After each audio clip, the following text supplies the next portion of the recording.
No one needs you. Sounds cruel, doesn't it? But admit it, you've spent your life convinced that your kindness would open all the doors, always willing, always attentive, always giving your all. Until one day, without warning, they left you behind. They ignored you. They replaced you, as if you didn't matter. And the worst part? It wasn't something you did wrong. It was everything good you gave, without holding back. The more you tried to help, the more dispensable you became. How can kindness turn into your own trap? Why is it that the more you give, the more ignored you feel? Machiavelli knew. He understood that power doesn't come from naivete, but from strategy. And in this video, we'll unravel that uncomfortable truth. Because often, the world doesn't value unconditional giving, but calculated presence. But be careful. It's not about stopping being good. It's about learning to protect your essence without giving it all away. Because boundless kindness, it turns into an invitation to be forgotten. And here you'll discover how to break that cycle.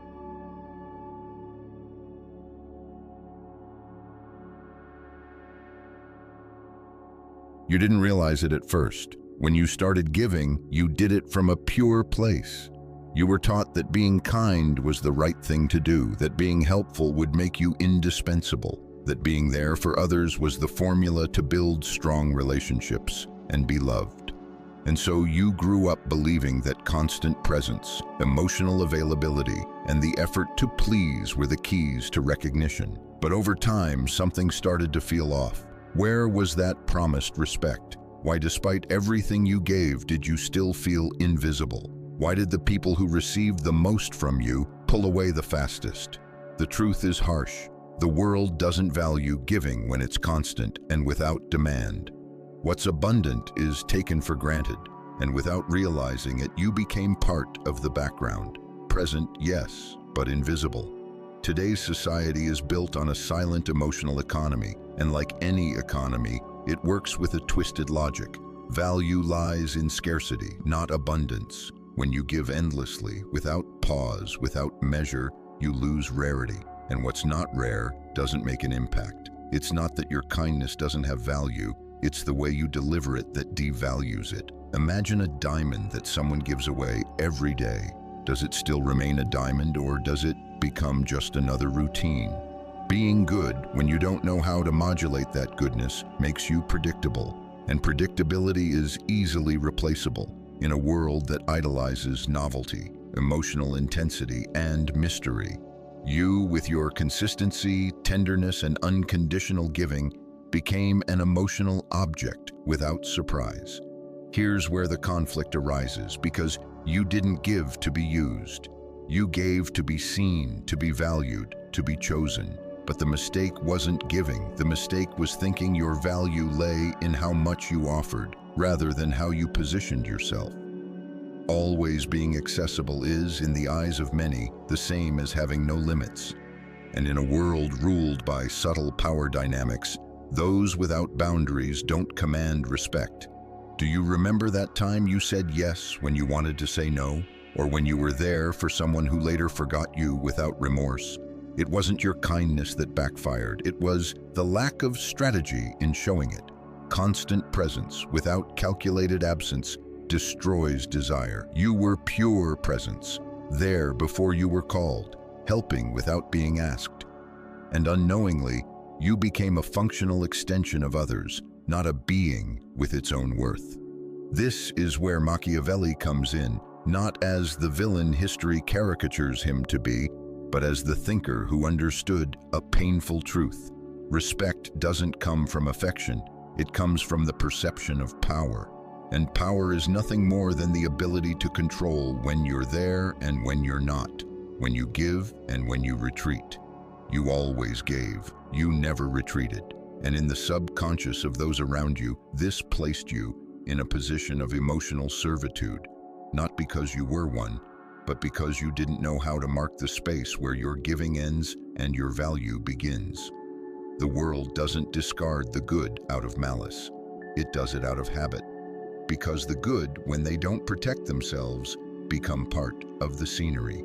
and the scenery, though beautiful, is not missed until it disappears. This chapter is not to tell you to stop being you, but to help you understand that being you, without awareness of the game, is what makes you dispensable. Respect is not begged for, it's built. And that starts by understanding that your presence must be a choice, not a guarantee. Impact, not habit. Limits, not resignation. Because as long as you believe that giving it all is what makes you valuable, you'll remain invisible to those who only learn to value what they fear losing.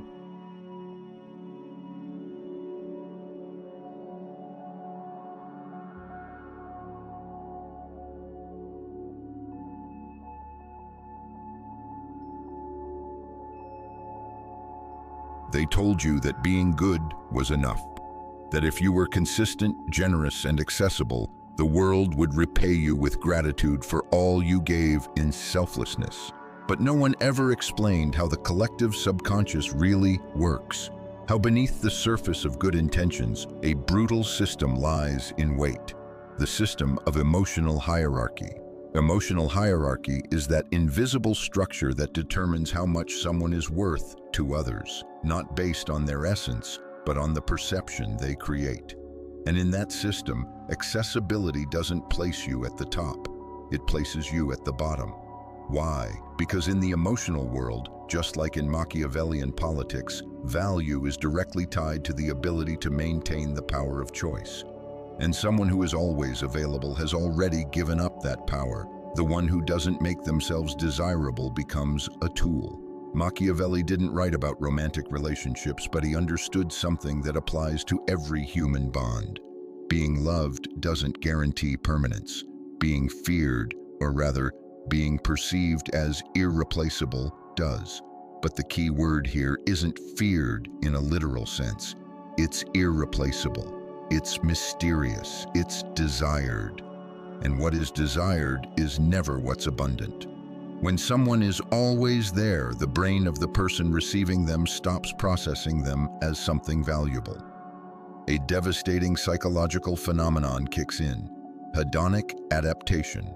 Once someone gets used to your presence, your kindness fades into background noise, and over time, into nothing. Think about it.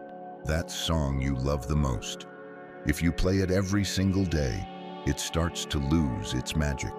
That scent that once captivated you. If you live with it, your mind eventually filters it out. Our brain filters what is always there and only reacts to what appears or disappears. That's how the world ends up discarding good people, not because they aren't valuable, but because their unconditional giving deactivates the mechanism of desire. And in a world ruled by the laws of emotional supply and demand, what doesn't require effort doesn't leave an impact.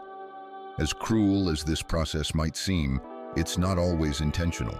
People don't wake up thinking, "Today I'm going to ignore the person who gives me everything." They just do, because the emotional system that runs beneath our consciousness favors what is scarce, what demands effort, what captures attention. And here, another Machiavellian layer appears: utility.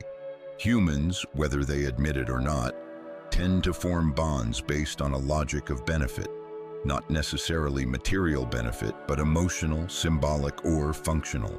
And when you give without conditions, without pause, without limits, the other person no longer has to do anything to keep you. They don't invest, they don't make an effort, they only receive. And when the brain doesn't register effort, it doesn't activate gratitude. It activates habit. And like anything in excess, habit becomes boring. It overwhelms, it wears down. And then comes the silent discard. No drama, no explanation. One day they don't reply the same way. Another day your message goes unanswered. And before you know it, someone else takes your place. And you ask yourself, what did I do wrong? But the truth is, you didn't do anything wrong. You did too much, and you did it without strategy. Machiavelli believed the prince should learn not to always be good, but to appear good when it served him. Why? Because someone who gives everything away ends up defenseless. And you, in your purity, were noble, but naive. You were necessary, but never scarce. And in the ruthless logic of desire that made you easily replaceable. Excessive accessibility creates a type of inverted power. It doesn't strengthen your place in other people's lives. It weakens it, because what doesn't impose its presence leaves no mark. And what leaves no mark disappears without resistance. And the most devastating part, the more ignored you feel, the more you try to give. You believe the problem is that you haven't done enough, so you double your efforts. You become even more available, more attentive, more kind, but all that does is speed up your own disappearance. It's a cruel cycle. You give, you're ignored. You give more, you're discarded, and no one tells you. No one warns you that your kindness in that form is seen as weakness. That unconditional giving without pause or strategy becomes a trap, one you built for yourself. This chapter is an invitation to break that cycle, to see reality through the eyes of someone who's tired of being invisible, to understand that the solution is not to stop being good, but to learn when to disappear so you can be valued again. And above all, to understand that respect is born from what is not easily obtained, because the one who's always there is the first to be forgotten.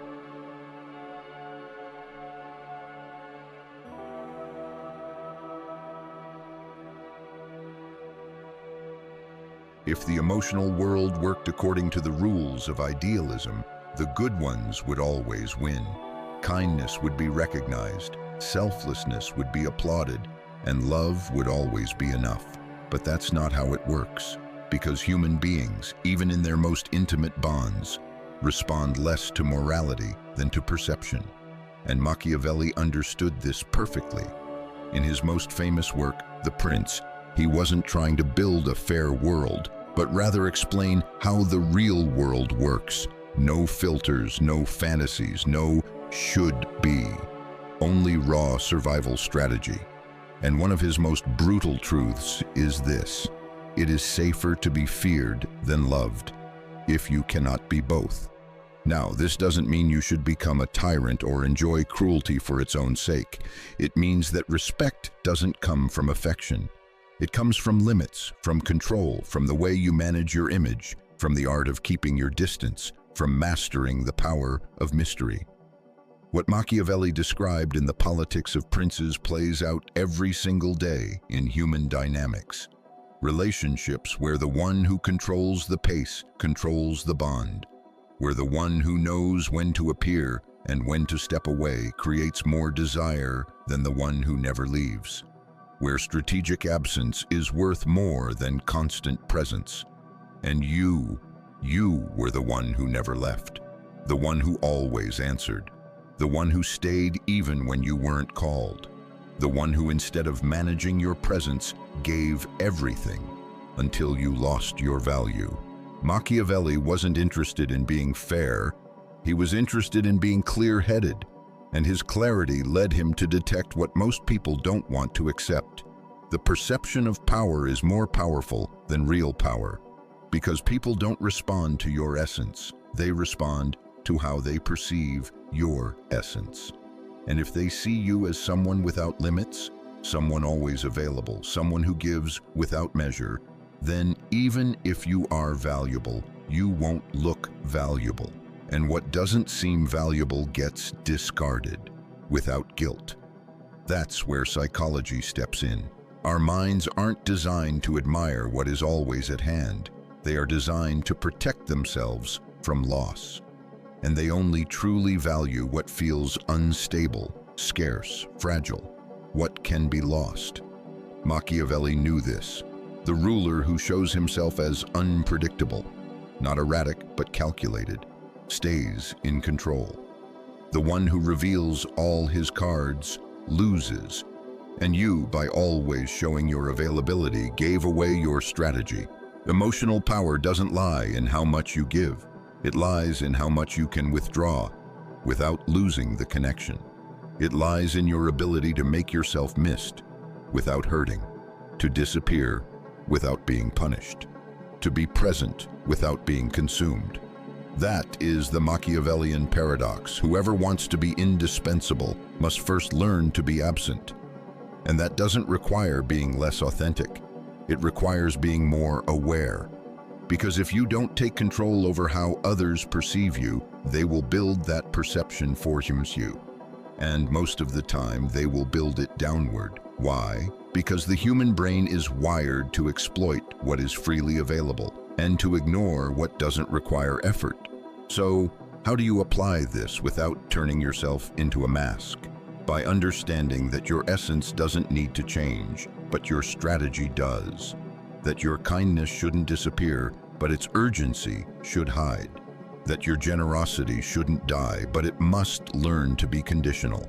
The world is not fair, but it's not blind either. When you position yourself intelligently, the same kindness that once went unnoticed becomes magnetic. The key is not to fake coldness. It's to learn how to hold your silence, to say no without guilt, to step away without anger, to regulate your presence so your absence can speak for you. Because in a world overloaded with emotional noise, the one who knows when to stay silent makes a bigger impact than the one who never leaves. Machiavelli didn't write about you, but if he had, he would have said this: be good, but don't be predictable. Be but don't be visible all the time. Be yourself, but learn to protect yourself. Because the one who doesn't control their image loses their power, and the one who loses their power ends up forgotten, no matter how much they gave.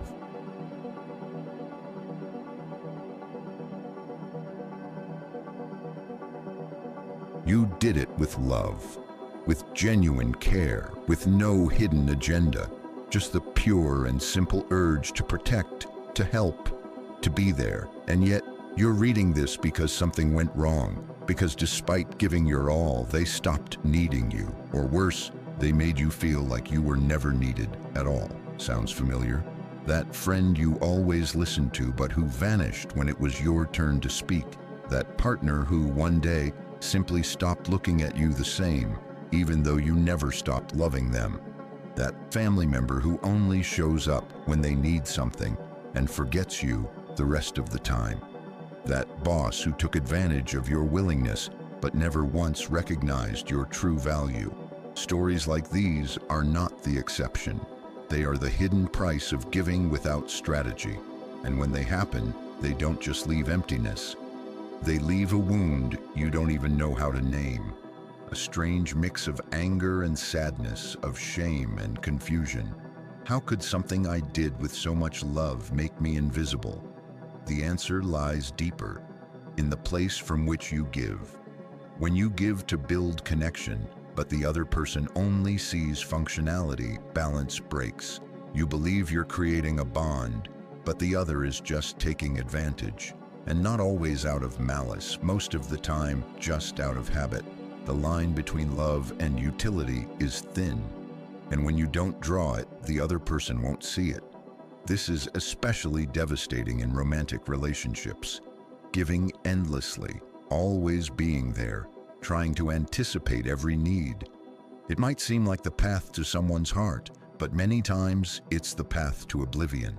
Because desire cannot survive where there's no mystery, and admiration cannot grow where there are no limits.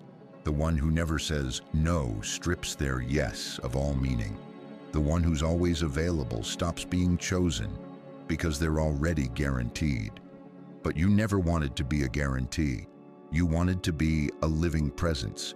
You wanted to be felt, not assumed. But no one teaches us this. No one tells us that unmanaged kindness is often perceived as emotional weakness.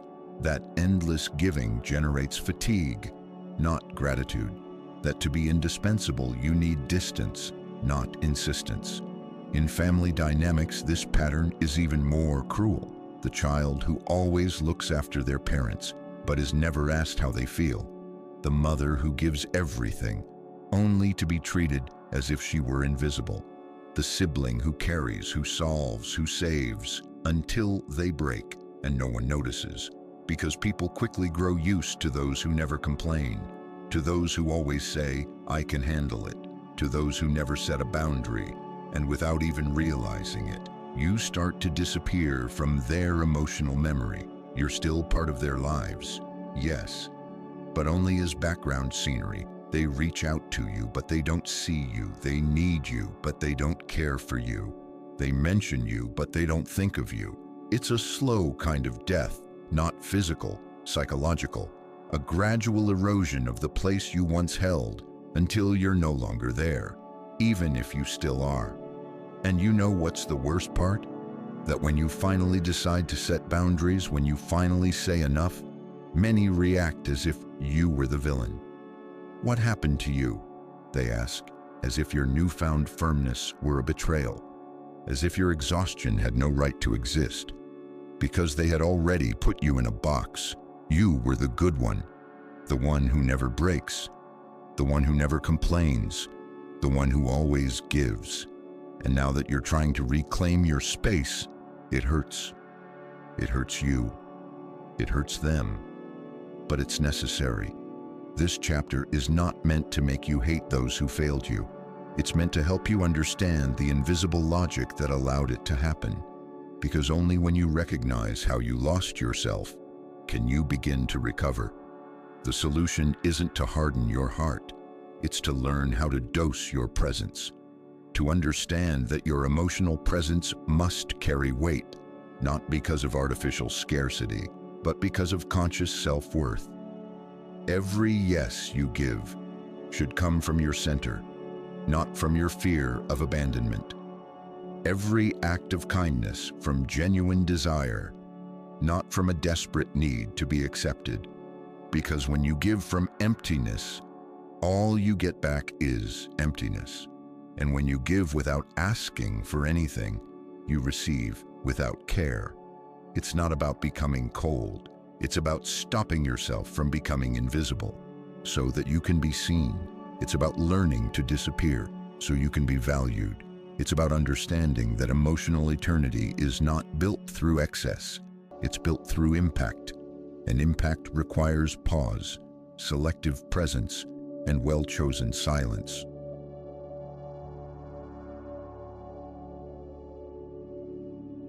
You weren't born to harden.